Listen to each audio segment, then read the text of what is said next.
Assalamualaikum warahmatullahi wabarakatuh. Hai, ketemu lagi dengan saya Adinda Geulis Widya Puspa dengan NIM 7211419019. Nah, kali ini saya akan melanjutkan presentasi pada bab 8 yaitu tentang keamanan informasi. Langsung saja kita pada pembahasan bab 8 ini. Ada 8 pokok bahasan. Yang pertama, kebutuhan organisasi akan keamanan dan pengendalian.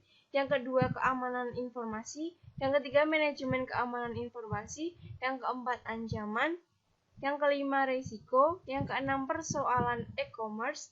Yang ketujuh, kebijakan keamanan informasi. Kedelapan, pengendalian. Ke-9, dukungan pemerintah dan industri. 10, sertifikasi profesional. 11, meletakkan manajemen keamanan informasi pada tempatnya. Dan yang terakhir, manajemen keberlangsungan bisnis. Kita pada bahasan yang pertama yaitu kebutuhan organisasi akan keamanan dan pengendalian.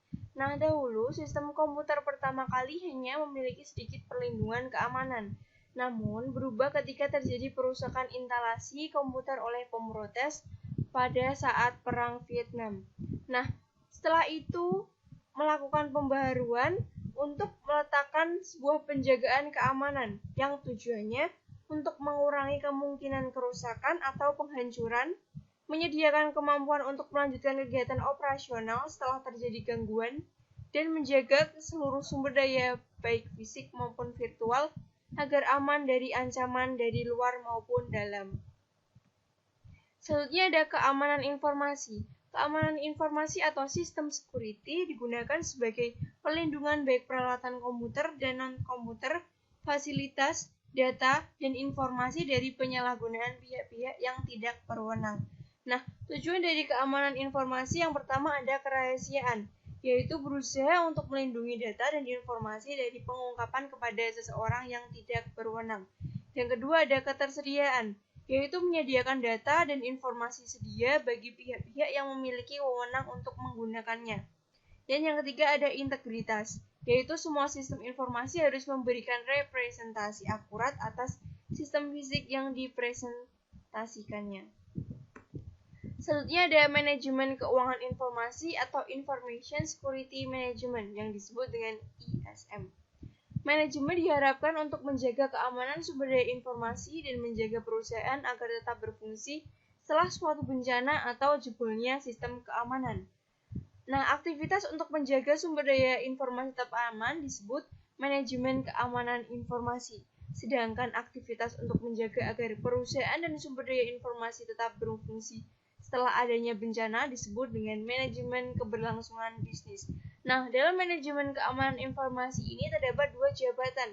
Yang pertama ada Direktur Keamanan Sistem Informasi Perusahaan atau Corporate Information System Security Officer atau yang disingkat dengan CISSO. Nah, di jabatan ini bertanggung jawab atas keamanan sistem informasi perusahaan. Yang kedua ada Direktur Asuransi Informasi Perusahaan atau Corporate Information Assurance Officer atau yang disebut dengan CIAO. Nah, tugasnya yaitu melapor kepada CEO dan mengelola unit penjagaan informasi. Nah, CIAO ini harus melakukan sertifikasi keamanan terlebih dahulu dan mempunyai pengalaman 10 tahun dalam mengelola fasilitas keamanan. Nah, dalam manajemen keamanan informasi terdiri dari 4 tahapan. Yang pertama, mengidentifikasi ancaman yang dapat menyerang sumber daya informasi perusahaan. Yang kedua, mengidentifikasi risiko yang dapat disebabkan oleh ancaman-ancaman tersebut. Yang ketiga, menentukan kebijakan keamanan informasi. Dan yang keempat, mengimplementasikan pengendalian untuk mengatasi risiko tersebut. Selanjutnya ada ancaman. Ancaman keamanan informasi atau Information Security Threat adalah orang, organisasi, mekanisme, atau peristiwa yang memiliki potensi untuk membahayakan sumber daya informasi perusahaan. Nah, ancaman ini terdiri dari ancaman internal dan eksternal dan juga ancaman tindakan kecelakaan atau tidak disengaja dan disengaja. Ancaman internal mencakup bukan hanya karyawan perusahaan, tetapi juga pekerja temporer, konsultan, kontraktor, bahkan mitra bisnis perusahaan. Ancaman internal menimbulkan kerusakan lebih besar dibandingkan ancaman eksternal karena pengetahuan ancaman internal lebih mendalam. Nah, untuk ancaman tidak disengaja dan disengaja, tidak semua ancaman merupakan tindakan disengaja yang dilakukan dengan tujuan mencelakai. Beberapa merupakan kecelakaan yang disebabkan oleh orang-orang di dalam ataupun di luar perusahaan. Selanjutnya ada jenis-jenis ancaman. Ancaman terdiri dari 5 jenis. Yang pertama ada virus, merupakan program komputer yang dapat mereplikasi dirinya sendiri tanpa dapat diamati oleh pengguna dan menempelkan salinan dirinya pada program boot sektor lain. Yang kedua ada worm atau cacing, merupakan program yang tidak dapat mereplikasi dirinya sendiri di dalam sebuah sistem, tetapi dapat menyebarkan salinannya melalui email.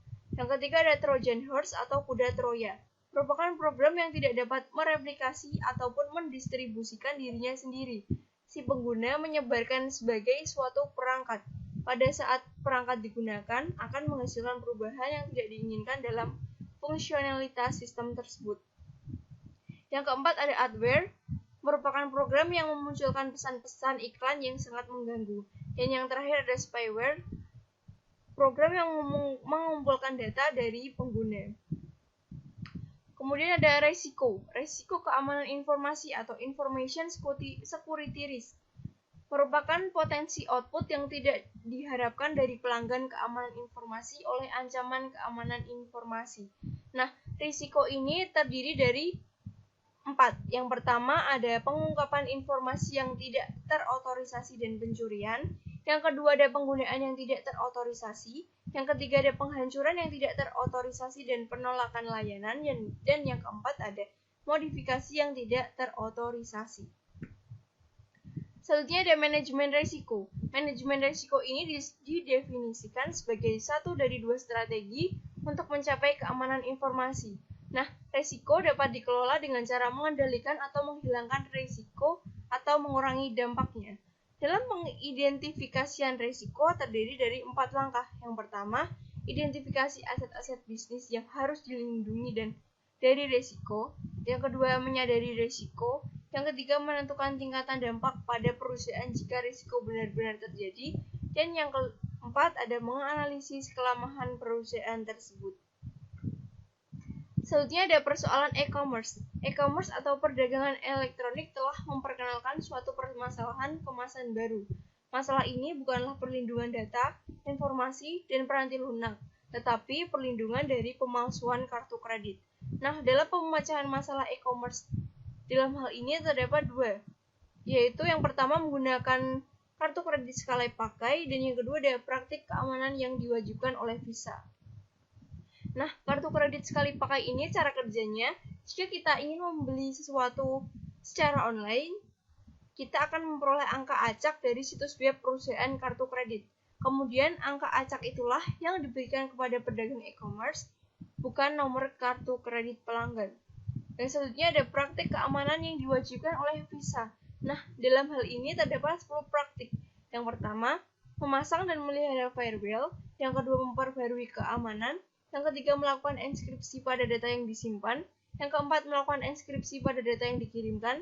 Yang kelima, menggunakan dan memperbarui peranti antivirus. Yang keenam, membatasi akses data kepada orang yang ingin tahu. Yang ketujuh, memberikan ID kepada orang yang memiliki kemudahan akses data. Yang kedelapan, memantau akses data dengan ID unik. Yang kesembilan, tidak menggunakan kata sandi default yang disediakan vendor. Dan yang ke-10, secara teratur menguji sistem keamanan. Selanjutnya ada kebijakan keamanan informasi. Nah, dalam kebijakan keamanan informasi ini terdapat 5 implementasi kebijakan keamanan. Yang pertama ada inisiasi proyek, yang kedua ada penyusunan kebijakan, yang ketiga ada konsultasi dan persetujuan, yang keempat kesadaran dan edukasi, yang kelima penyebar luasan kebijakan. Nah, kebijakan terpisah ini dikembangkan untuk keamanan sistem informasi, pengendalian akses sistem, keamanan personel, keamanan lingkungan dan fisik, keamanan komunikasi data, klasifikasi informasi, perencanaan kelangsungan usaha, dan akuntabilitas manajemen. Selanjutnya ada pengendalian. Pengendalian atau control adalah mekanisme yang diterapkan baik untuk melindungi perusahaan dari risiko atau untuk meminimalkan dampak resiko tersebut pada perusahaan jika resiko terjadi. Nah, pengendalian ini terdiri dari 3. Yang pertama ada pengendalian teknis, pengendalian formal, dan pengendalian informal. Yang pertama ada pengendalian teknis. Pengendalian teknis atau technical control adalah pengendalian yang menjadi satu di dalam sistem dan dibuat oleh para penyusun sistem selama masa siklus penyusunan sistem. Nah, dalam pengendalian teknis ini terdapat beberapa komponen, yaitu pengendalian akses. Nah, pengendalian akses ini terdiri dari 3. Yang pertama ada identifikasi pengguna. Merupakan cara memberikan sesuatu yang mereka ketahui, misalnya memberikan kata sandi. Yang kedua ada autentifikasi pengguna, yaitu cara memberikan sesuatu yang mereka miliki, seperti smart card atau tanda tertentu. Yang ketiga ada otorisasi pengguna. Nah, setelah kita melakukan pemeriksaan identifikasi dan autentifikasi, kemudian mendapatkan otorisasi untuk memasuki tingkat pengguna tertentu. Kemudian ada sistem deteksi gangguan. Sistem deteksi gangguan ini merupakan mengenali upaya pelanggaran keamanan sebelum memiliki kesempatan untuk melakukan perusakan. Nah, sistem yang dapat digunakan yaitu peranti lunak proteksi virus atau virus protection software, dan juga peralatan prediksi ancaman dari dalam atau insider threat prediction tool.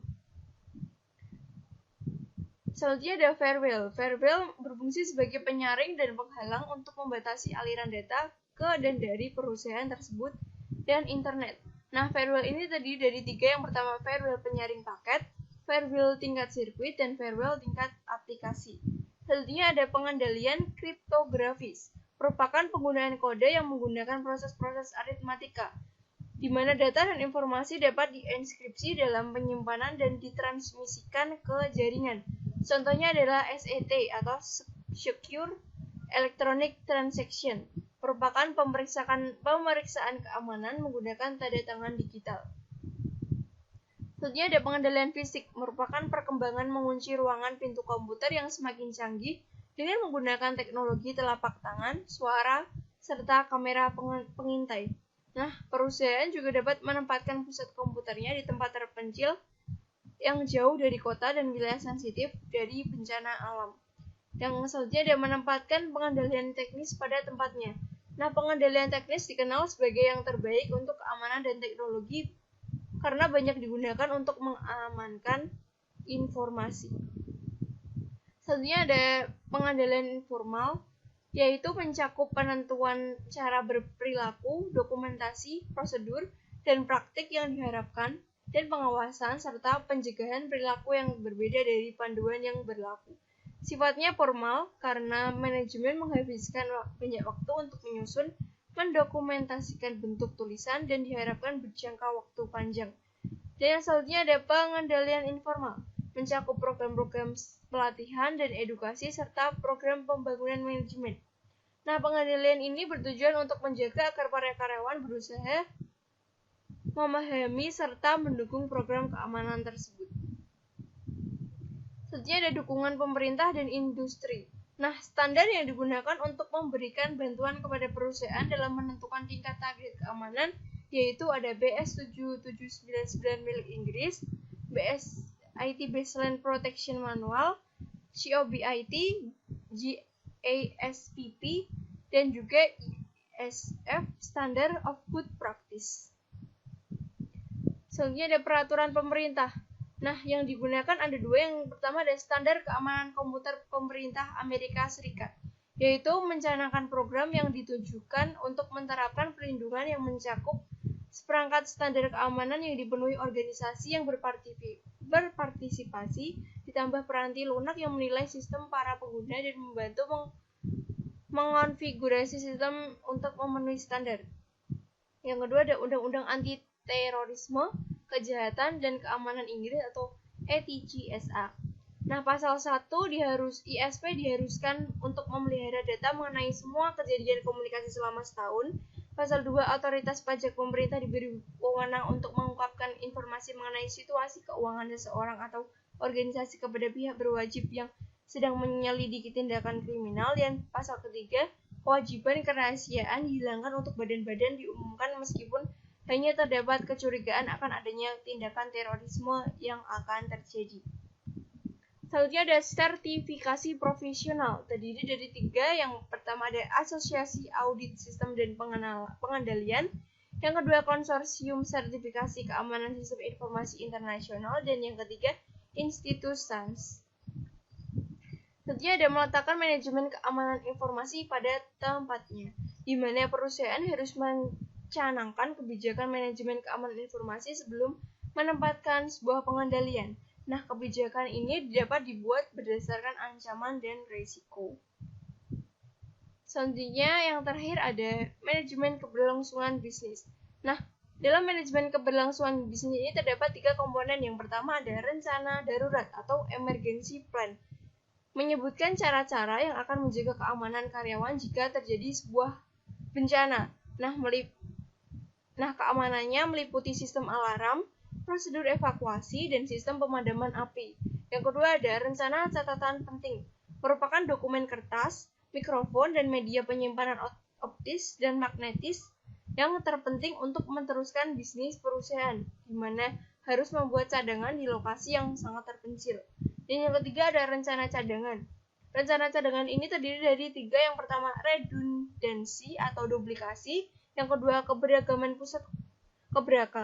Yang kedua ada keberagaman yang merupakan pusat komputer yang letaknya terpisah.